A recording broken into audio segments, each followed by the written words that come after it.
Hi guys, welcome back to Advanced Excel program with Preeti. In today's session, we will continue with the conditional formatting and lastly is icon sets.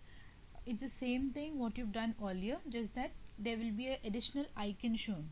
So if you want to show based on, as I mentioned earlier, the rag, you want to show whether it's an increasing value or a decreasing value, the same thing what we did in colors can be shown in icons. And the way to edit it is the same way. You go to manage rules and you can edit it from here. So by default it goes on some random percentages. You can specify the number as per your own. You can give some values. There are requirements at times wherein you do not want to display the number, but you want to display only the icon, or maybe you want to display icon in one of the column and the number should be in one of the column. So let me just copy this, take a copy of this column. To select this column, I'll do control space bar, and I want to add make a copy of this, so I'll do control shift plus, control space bar, and then I'll do a copy and then I'll do control shift plus. Let's say this, I'll give it as icon, and I just want an icon to be shown. I'll remove the conditional formatting from this set.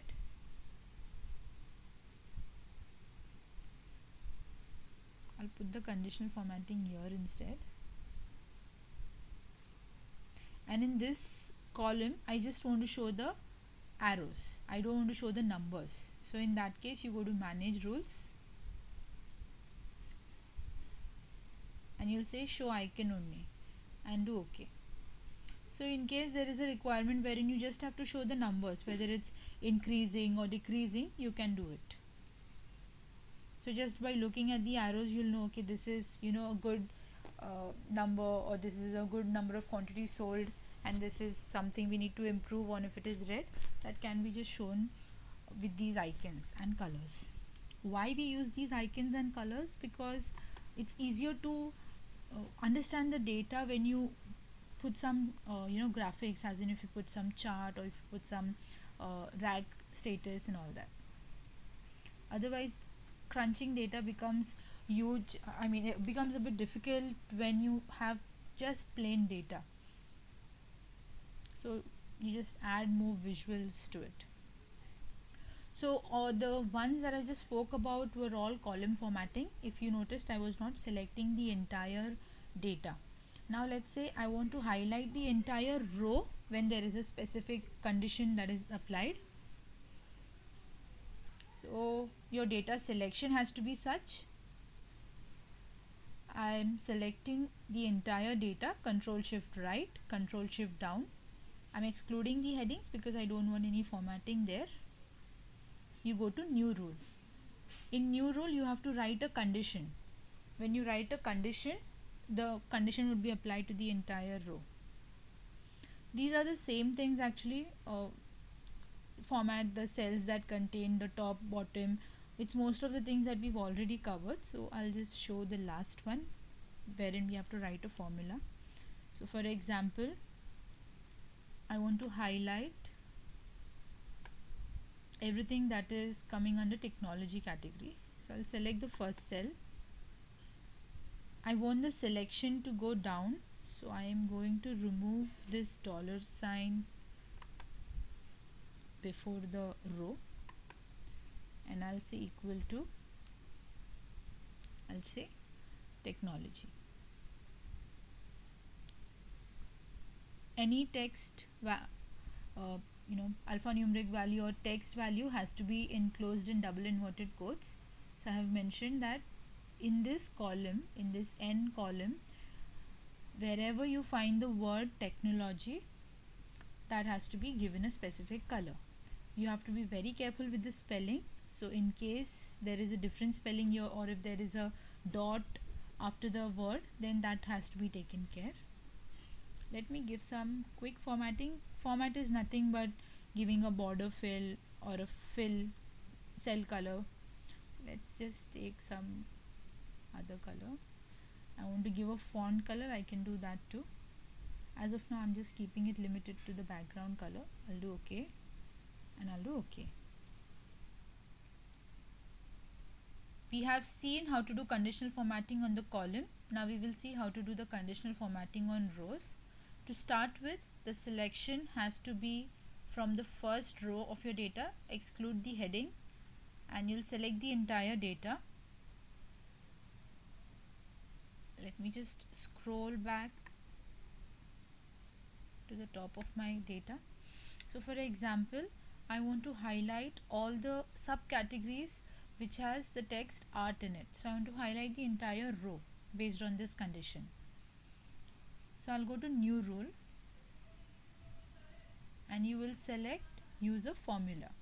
All of these options we've already explored when we were doing the column formatting. It's the same thing, so you can just check that. Use a formula to determine which cells to format. You have to create a small formula here, a condition basically, and let's say it's as simple as just selecting a cell and mentioning what is the text you want.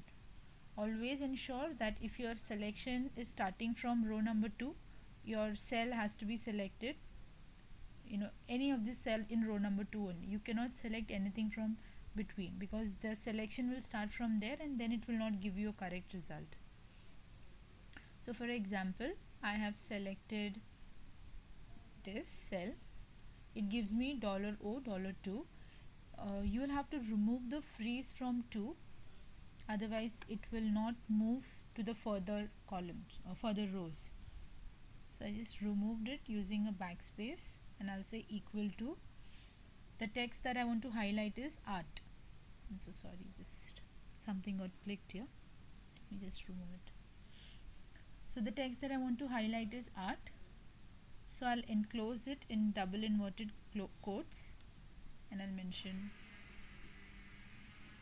art. I'll format.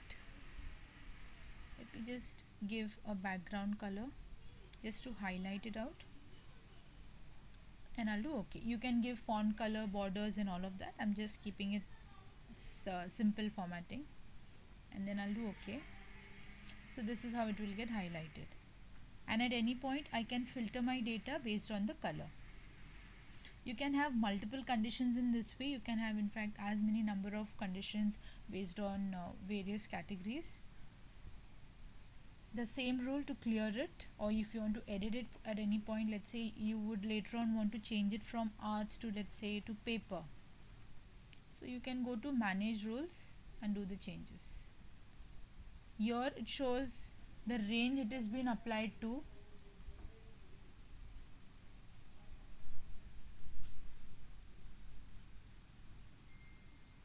And here I'll say paper and I'll do OK. So this is how it will quickly change. So the reference has changed and it is highlighted all the paper values over here.